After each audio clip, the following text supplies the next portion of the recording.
Folks, this is Book Talk with Corbin. I'm your host, and we have a returning guest, a friend of the show, a sister I deeply respect, and I always get positive response from you, the listeners, when we have her on.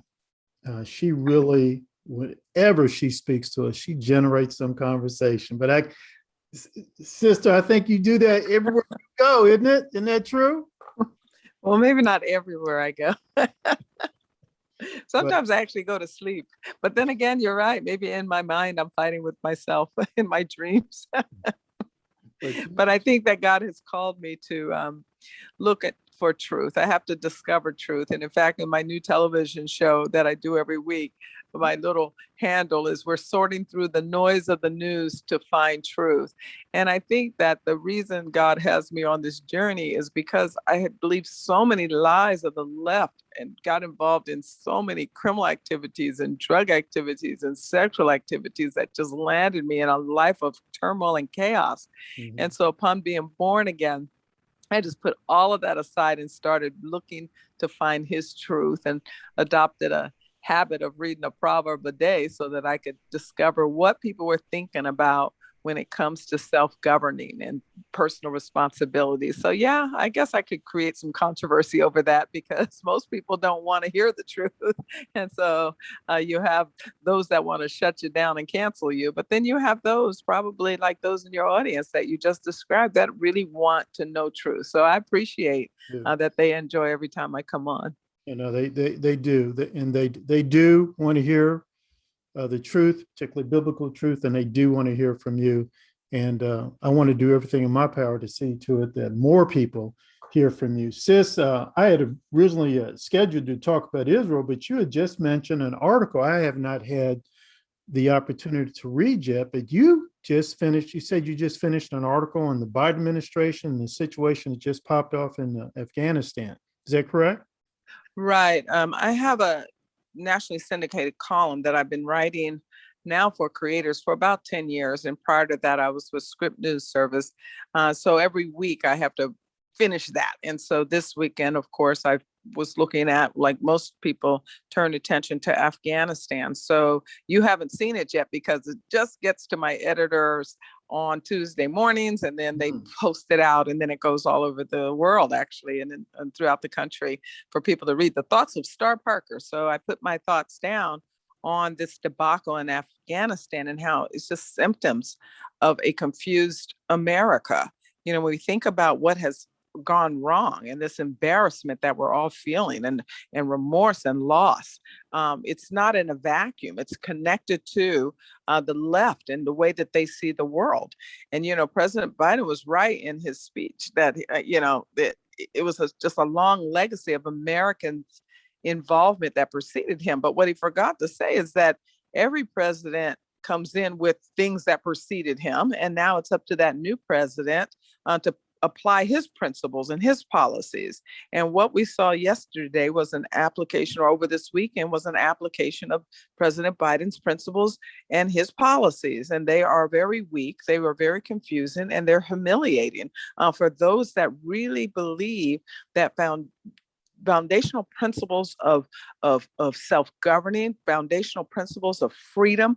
In fact, I like to coin it in 3 C's: the principles of Christianity, the virtues of capitalism, and the rule of law. And a constitution can work for anyone, anywhere. A pluribus unum is a good idea when you're talking about traditional norms that will keep people's lives in peace. Well, when you're dealing with people that come from a different perspective, that all of their worldview is rooted in outcomes because they think they are equal to God, they think they know everything God knows, then you're going to have them approach even foreign policy from that perspective. And that's exactly what we experienced over this last few days, and looking at the horror as a result. Because as America went into Afghanistan, we were clear. In fact, I mentioned in my column what President Bush said when we went there after we were all still looking at and feeling the emotions of September 11th, 2001. most of us know exactly where we were and exactly what we were doing at that moment. And when President Bush spoke into the country, he told us why we were going to Afghanistan and why we were going into the Middle East. And it was to protect the interests of America. We knew that. We were clear on that. But when Barack Obama took us back to Afghanistan after that mission was done to start nation building. Now, I didn't get into all this in my column because I only have 650 words, but we all can, those of us that are following this can see that that was the turning point, because now you have a different worldview that thinks that we can micromanage other people's lives. And frankly, another thing I didn't mention in my column, Corbin, is that you look at the mentality, and everyone's now being very critical of those guys that were so quickly to lay their weapons down as soon as the Americans were leaving. Well, when you think about the worldview of the Obama administration and now the Biden administration that says your problems are somebody else's fault, you have to be dependent. That welfare state mentality is what we viewed when the minute Americans weren't going to be there for them, they didn't know what to do. And that's one of the problems that we're having here at home. That welfare state mentality has led an entire generation of Americans to not know what to do, how to self-govern. And so as a result, we're in a cancel culture environment, we're in a woke environment. Our private lives and businesses' lives are not free from government. It's in every aspect. It tells us what marriage is defined as now. It tells us it's okay to kill off in the womb what God calls his reward. So the list is long. Oh, and then nothing to mention, which I did mention in my column, the federal dole and the expansion there. So I think that at the end of the day, it's hard for us to conclude for Afghanistan and what we should be thinking about abroad if we are so unclear about who we are as a people and what we believe at home. Wow, powerful, powerful statement. Folks, this is Book Talk with Corbin. I'm speaking with Star Parker. She's the author of many great books. Go to my website, booktalkwithcorbin.com. I have a couple other interviews of her. And in one of those interviews, I think we clearly state, give you information how you can obtain some of her books. And I also will be doing a review of one of her books in the next couple of weeks. Sis, as I was watching, those photos of those people so desperately trying to get out of Afghanistan, did you see any sort of parallel or comparison to what happened when we came out of Saigon, came out of Vietnam? Well, a lot of people are making those comparisons, and there's much discussion now, about how we exit other war. Yeah, I think that one place that we could look at in comparison outside of the escape and the embarrassment and humiliation to see, can we get folks out and get them out safely, but also the worldview as to why we were there. Here again, we were under the leadership of a Democrat president who thinks that we can that live for others, and when you and has a complication in comprehending why America needs to be a beacon of light, what freedom really looks like, and what this country is about. I mean, these are the same messages that got lost in Vietnam and now are lost again. I was graduating high school when we saw those pictures, and we as a country were extremely uncertain about what we believed and why. Think about the Greatest Generation. That was a time of real clarity. You think about it, even when Ronald Reagan finally took the reins of government, he was very clear about who we were as a people. I do remind people in my column coming out this week about what Ronald Reagan said during his opportunity to speak to the foreigners and to speak to our country as the Berlin Wall was coming down, and we didn't have to have a war there. So yeah, I get some of the similarities, and people are trying to now revisit Vietnam and what happened. Let's just hope what doesn't happen this time that happened then was that our veterans had to put their heads down in shame because the nation was just so adamant that they were there for ill reasons and shouldn't have been there in the first place. And we're hearing it a lot right now. And I just want to remind people that we have a volunteer army, we have a volunteer military. Mm-hmm. And when men will get up and go serve, and women will get up and put that uniform on and go serve, and go into, as the memorial, the best memorial here in Washington, D.C., in my opinion, is that Korean memorial, because it says it on the wall, freedom is not free. And then there's a plaque in front of the memorial itself, where this is one that the men are having all of their gear on their back. The expressions there are so vivid of what was at stake as they slushed through all of the terrain trying to get the south part of Korea free. And there's a plaque there and it says, "For land we've never visited and a people we never knew."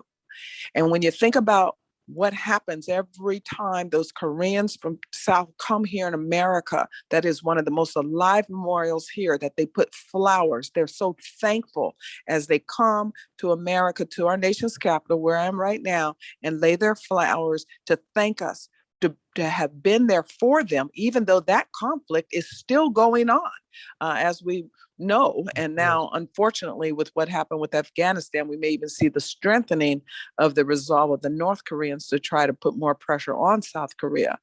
But yeah, I get some of what people are saying that were here and experienced loss during Vietnam. That now they're having to relive all of those moments. They have renamed the Vietnam Memorial here in Washington, D.C. They don't have a plaque on the wall with a statement there. And now it's called the War of the South Pacifics, as if there was no intention to go into Vietnam and clear out communism. And now we're looking at an opportunity here in Afghanistan that the Russians and the Chinese are staying there. At the UN, they were talking very heavily about now it's Iran's turn to also come in here as the Americans leave. And most embarrassing to me, and I'll let you get another question in, was when we saw the honor of bringing our flag out, but much mention about them leaving that rainbow flag there. Wow. Sis, let me ask you something. Have you given any serious consideration to running for public office?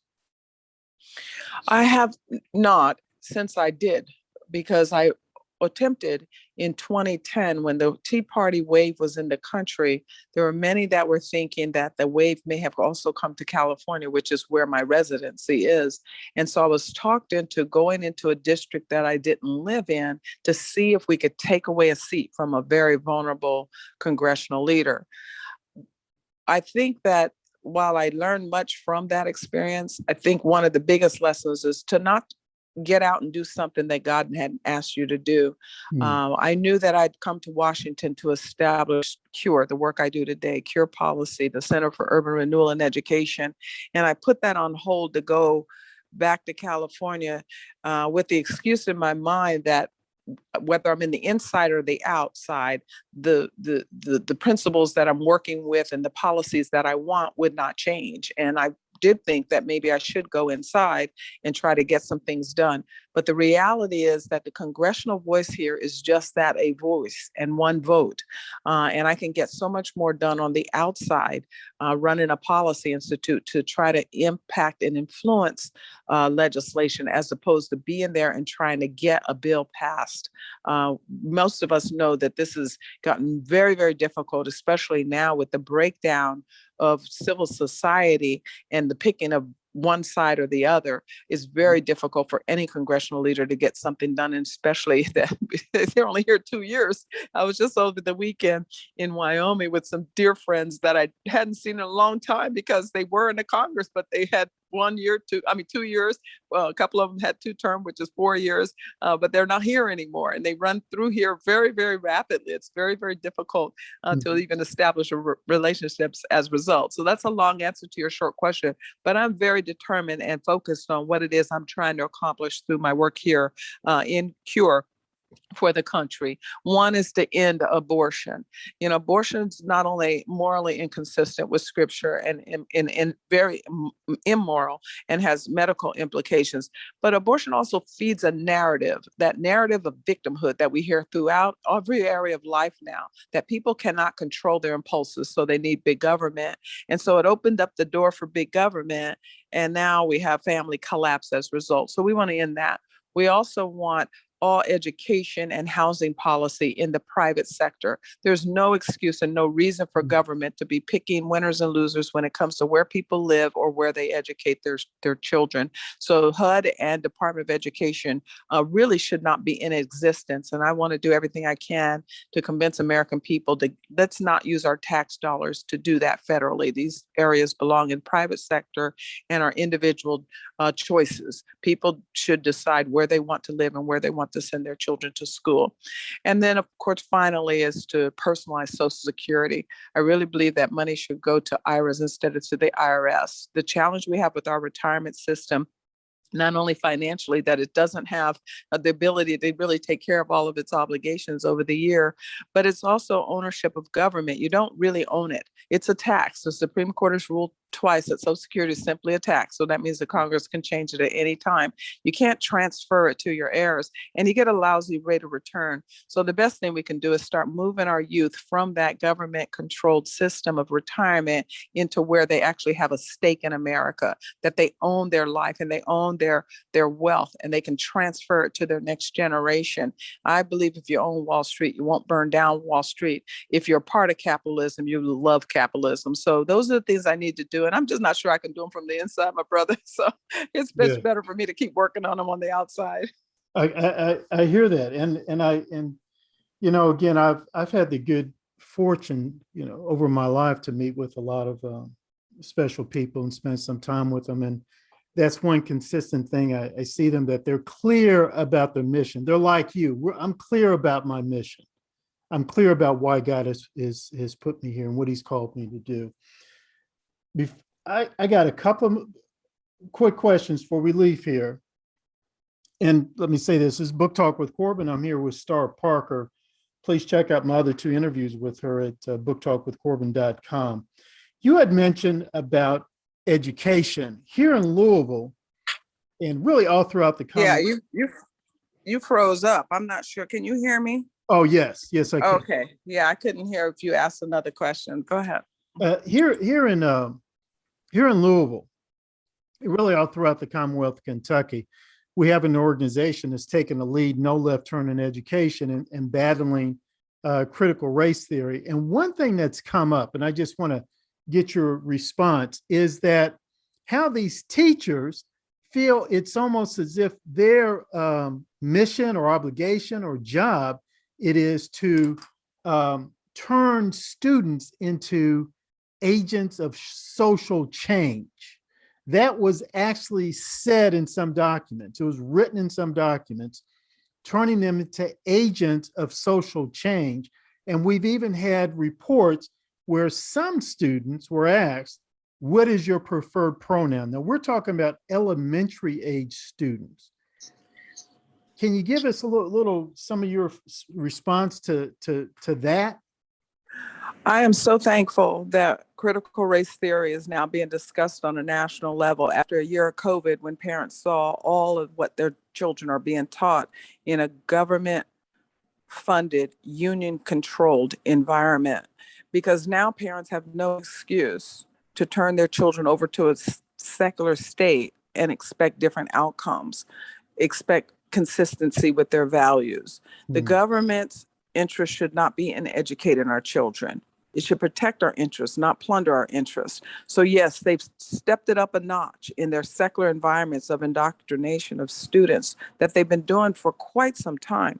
And suburban parents are now looking at why we have been fighting from the urban situations for money to follow children to schools parents want, in terms of vouchers, in terms of tax credits, in terms of scholarship, or any and every opportunity to leave the school. So I'm very thankful that now the suburbanites are concerned so that maybe we can get full school choice. It's not an accident that those Blaine amendments have been state law in state constitutions forever, and it's been a legal barrier for money to follow children to schools parents want for the last 100 years, since we tried this experiment of throwing all kids into government funded, union controlled school environments. The experiment didn't work, and it will never work. While they're stuck on critical race theory, which is fine if that's what you prefer not for your children to learn, more important to me is the difference in the worldview and values. You now have a sacred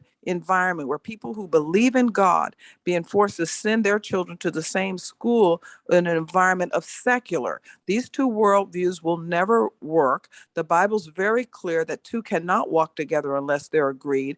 And you can't then expect for there to be a different outcome in a secular environment for a parent who's saying, but I really want to protect what my child is learning.